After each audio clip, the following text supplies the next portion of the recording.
Hello मित्रों, मेरा नाम डॉक्टर माधव राजे है। मैं साइकेट्रिस्ट हूँ और साइकोथेरेपी भी देता हूँ। मतलब बात कर करके मानसिक समस्या का समाधान कर देता हूँ। टेलीफोनिक काउंसलिंग भी मैं करता हूँ। आज एक विशेष उद्देश्य से मैं आपके समक्ष उपस्थित हुआ हूँ। सेल्फ हेल्प ग्रुप पर जो मेरे वीडियोज है, उस ग्रुप के किसी प्रेक्षक ने ये मांग की कि डिप्रेशन के ऊपर में मैं कुछ जानकारी दे दूं, डिप्रेशन के बारे में उन्हें बताऊं। तो उस उद्देश्य के कारण आज मैंने पहले ये सोचा कि डिप्रेशन के ऊपर में अगर मैं जानकारी देने लगूं तो वो काफी लंबा वीडियो बन जाएगा, क्योंकि डिप्रेशन के ऊपर में बहुत ज्यादा जानकारी उपस्थित है, हम लोगों को पता है, और सारी की सारी जानकारी देना तो संभव नहीं होगा और थोड़ा जटिल भी जानकारी है। तो इसलिए मैंने ये सोचा कि डिप्रेशन के ऊपर में एक श्रृंखला बनाई जाए।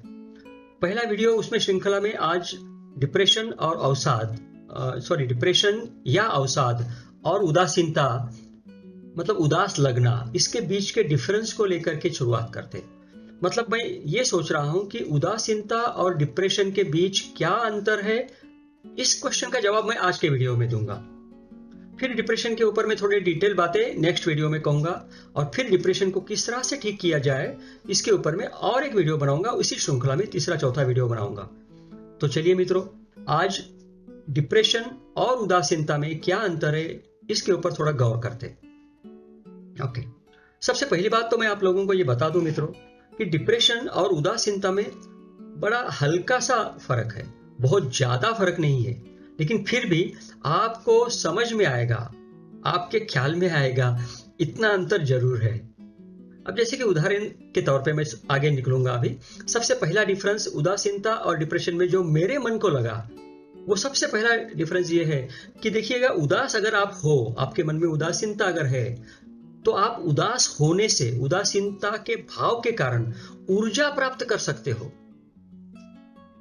लेकिन डिप्रेस व्यक्ति ऊर्जा प्राप्त नहीं करता उसके डिप्रेशन से, क्योंकि उसका मन इतना डिप्रेस होता है कि वहां से वो ऊर्जा नहीं प्राप्त कर सकता। उसे डिप्रेशन के कारण क्रिएटिविटी का आभास नहीं होता, वो क्रिएटिविटी का निर्माण भी नहीं कर सकता। मतलब कोई व्यक्ति अगर बहुत ज्यादा डिप्रेशन के बीमारी से ग्रस्त है तो वो बहुत अच्छा पेंटिंग बनाएगा या बहुत अच्छी कविता लिखेगा, शायरी करेगा, इसकी संभावना बड़ी कम है। अगर वो पहले से ही शायर नहीं है तो वो शायरी नहीं कर पाएगा। लेकिन अगर आप उदास भावना में ग्रस्त हो, तो अगर भी आप शायर नहीं हो तब भी आपका अंदाज शायराना हो सकता है। आपको कुछ कविता, कुछ पंक्तियां आपके मन में आ सकती है, क्योंकि क्रिएटिविटी को उदासीनता कुछ हद तक के मदद करती है। और जो लोग सच में क्रिएटिव होते हैं, वो अगर उदास हो जाए तो उनकी क्रिएटिविटी बढ़ती है। यही देखा है और यही माना भी है। तो सबसे पहला डिफरेंस ये याद रखिएगा कि उदासीनता से क्रिएटिविटी को थोड़ी सी फायदा होती है, डिप्रेशन से फायदा नहीं होता। अब इसी सिलसिले में दूसरा डिफरेंस आपके समक्ष ये रखूंगा कि उदासीनता क्षणभंगुर होती है, थोड़े समय के लिए होती है। डिप्रेशन ज्यादा समय के लिए होता है। उदाहरण के तौर पे, डिप्रेशन दिन भर चलता है, लगातार चलता है, रोजाना चलता है, कम से कम 2 हफ्ते से ज्यादा समय में डिप्रेशन चलता है, पनपता है। उदासीनता का ऐसा नहीं होता। सुबह उदास अगर आप है, आपके किसके साथ में अनबन हो गई, आपके वाइफ के साथ, बच्चों के साथ में अनबन हो गई, तो आप कुछ समय के लिए उदास हो जाओगे, तो काम में लग जाओगे, भूल जाओगे। शाम को आपके मन में कोई उदासीनता नहीं रहेगी। ये उदासीनता के साथ में संभव है, डिप्रेशन के साथ में ये संभव नहीं है। वैसे ही उदासीनता काम करने के कारण कम हो जाती है। काम में अगर आपका मन लग गया, दूसरी किसी बातों में अगर आपका मन लग गया, तो आप उदास भाव को भूल जाओगे, उदासीनता आपके ऊपर में प्रभाव नहीं करेगी। लेकिन डिप्रेशन में ऐसा नहीं होता। डिप्रेशन में आपके मन पे इतना प्रभाव रहता है कि आप काम में हो, किसी कार्य में मन लगाया हो, किसी के साथ में बात कर रहे हो, फिर भी आपके मन की जो डिप्रेशन है, डिप्रेशन का जो होल्ड है आपके ऊपर में, आपके मस्तिष्क के ऊपर, आपके मन के ऊपर में, वो जाएगा नहीं, क्योंकि वो बीमारी है। मैं उसे बीमारी इसलिए कहता हूं क्योंकि ब्रेन के अंदर का सर्किट जो है, बायोलॉजिकल चेंजेस जो है ब्रेन में, वो डिप्रेशन के कारण आते हैं। उदासीनता के कारण ब्रेन के अंदर में बदलाव नहीं आते। उदासीनता बार बार आती है, लेकिन उसका प्रभाव थोड़ा कम मात्रा में होता है, डेप्थ भी उसकी कम होती है, और जो एरिया मतलब मस्तिष्क का और मन का जो एरिया वो व्याप्त करती है वो भी थोड़ा कम है। डिप्रेशन का बहुत ज्यादा है। डिप्रेशन ज्यादा मात्रा में आपको प्रभावित करता है और ज्यादा गहराई तक के प्रभावित करता है। उदाहरण के तौर पे डिप्रेशन के कारण आपको फॉरगेटफुलनेस हो सकता है, उदासीनता के कारण नहीं होगा।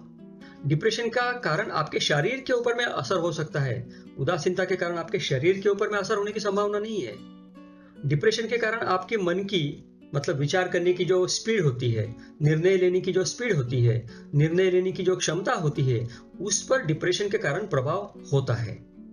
उदासीनता के कारण उस पर प्रभाव होगा ही ये पक्का नहीं है। कुछ कम मात्रा में कुछ कम अधिक हो सकता है, लेकिन आमतौर पे नहीं होता। मगर जैसे कि अगर कोई कवि है और वो उदास रहता है क्योंकि वो उसका मानसिक अवस्था वैसी है जो क्षण के लिए होती है, वो थोड़ा सा उदास है, तो उदास होने के कारण ये नहीं होगा कि उसकी प्लानिंग गड़बड़ा जाएगी, वो फॉरगेटफुल होने लगेगा, उसका दिमाग जैसे चाहिए वैसे काम नहीं कर पाएगा, ये नहीं होगा। आपने कभी ये नहीं सुना होगा कि उदासीनता के कारण वो व्यक्ति ये कह रही है कि उसका दिमाग काम करना बंद कर दिया। हालांकि दिमाग काम करना चालू करता है कुछ हद तक के, कुछ किसी में। डिप्रेशन में दिमाग काम करना बंद कर देता है, काम नहीं करता डिप्रेशन में। डिप्रेशन के कारण शरीर के ऊपर भी बहुत प्रभाव होता है। डिप्रेशन के कारण भूख आपकी कम हो सकती है, आपका वेट बहुत कम हो सकता है या वेट बढ़ सकता है। डिप्रेशन के कारण आपका प्लानिंग चरमरा जाती है। डिप्रेशन के कारण आपकी याद जो है वो याद में बहुत अंतर होता है। डिप्रेशन के कारण सोशलाइजेशन जो है, किसी के साथ में बात करना, जनरल इंटरेस्ट, काम की रुचि, ये सब कम हो सकते हैं या कम होते ही है। लेकिन उदासीनता के कारण इन चीजों के ऊपर में इतना गहरा और अधिक प्रभावी परिणाम दिखता नहीं है। उदासीनता के कारण आप अगर उदास हो तो आप ये नहीं सोचोगे कि 4 लोगों में जाके, दोस्तों में जाकर के बात करो।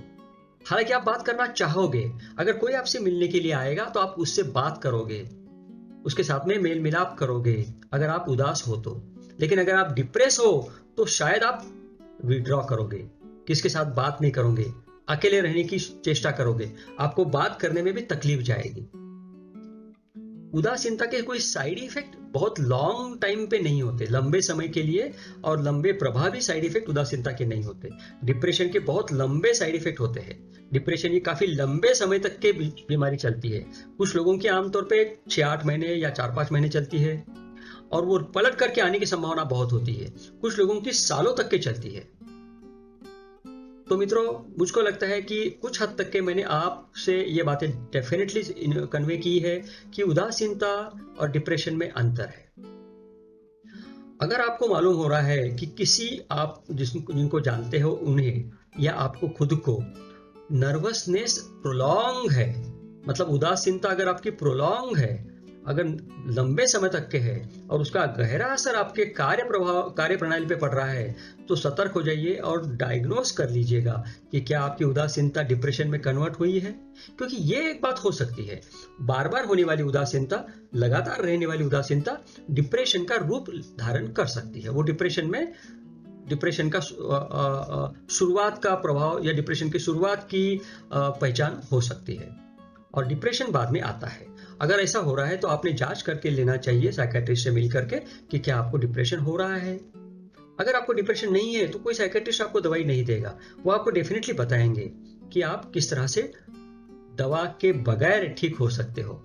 और मेरे इसी श्रृंखला के वीडियो में मैं ये आपको जरूर बताऊंगा कि दवा के बगैर भी आप डिप्रेशन से कैसे समाधान ले सकते हो, ठीक हो सकते हो। ओके मित्रों, तो मुझको ऐसा लगता है कि आज आपका जो पहला क्वेश्चन था कि उदासीनता और डिप्रेशन में क्या अंतर है, ये मैंने आप तक याद पहुंचाया है। आशा करता हूं कि इस जानकारी से आपको लाभ होगा, आप ये जानकारी को अपने जीवन में उतारोगे और आप उसका फायदा करोगे। So thank you so much, bye bye.